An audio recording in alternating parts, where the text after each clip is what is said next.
Brooklyn Independent Television.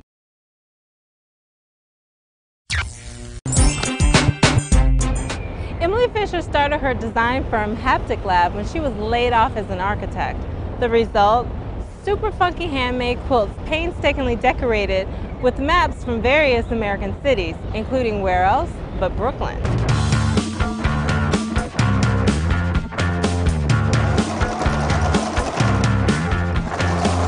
My name is Emily Fisher. I am the founder of a little company called Haptic Lab. Haptic Lab started in 2009 after I was laid off from my job in architecture, and I had a bunch of weird hobbies and a lot of extra time.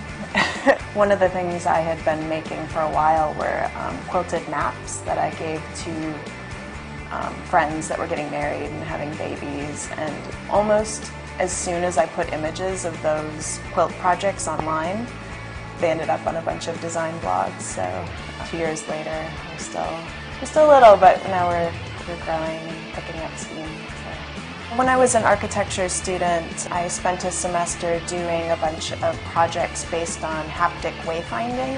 Haptic means your sense of touch. And my mom has glaucoma, and so kind of watching her vision slide, I was really investigating things that made use of the tactile sense. Making the quilts was really meant to be a map that someone who's visually impaired could use, so they're purely representational, and that what I didn't really understand was that people would want them as like newborn and wedding gifts. The idea behind Haptic Lab as the business itself is that we're looking to kind of explore ways to ground people's experience of the world in a more tactile, kind of human way.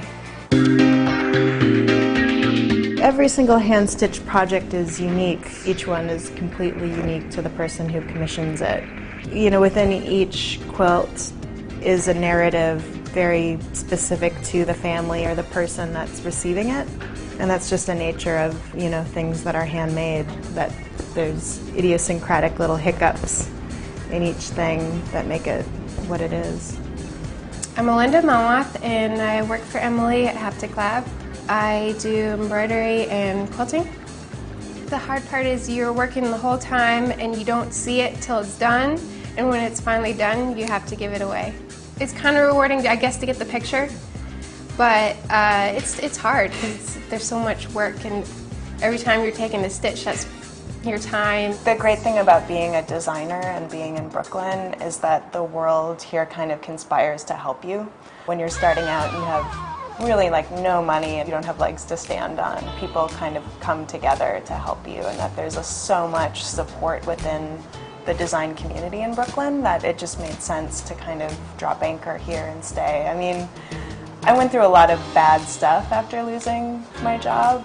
When you make the kind of commitment to stay, I mean, it's just been incredible. Brooklyn is also having like this sort of, you know, cultural moment where there's just so many, you know, furniture makers and fashion designers and people that are kind of coming out of this do-it-yourself aesthetic, where it's totally possible, you know, to start making things on the floor of your apartment and, you know, 2 years later have a successful business. So.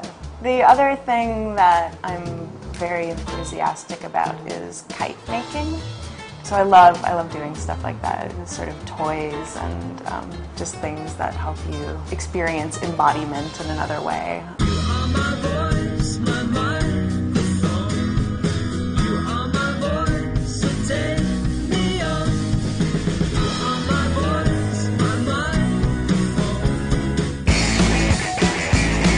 This particular quilt is a bit atypical for the ones that I've made in terms of the custom quilts. This is the first time we've attempted a quilt like this. It's not a city plan, it's actually an elevational map. I've also been experimenting with a lot of different embroidery techniques, and that the different trails are represented with different patterns. This quilt isn't going to be on a bed, it's going to be framed and hung on a wall.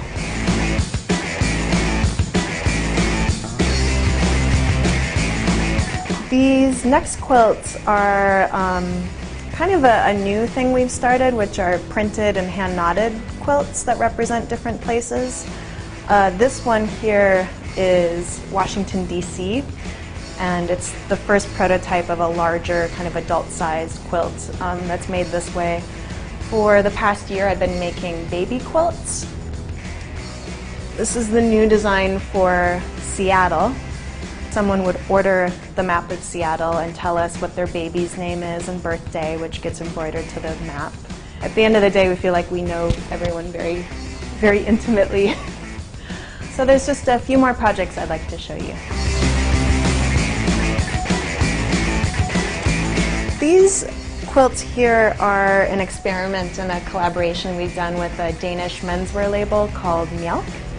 These are sort of spirit animal quilts. This is the bear. These quilt projects are for a wedding, and that they're for the parents of the bride and the groom, so that there'll be an applique that sort of describes both the new couple's wedding and then commemorates the anniversary of the parents. And this is an example of the sort of largest hand-stitch projects we do. Thanks for stopping by Haptic Lab. You can visit us online at hapticlab.com.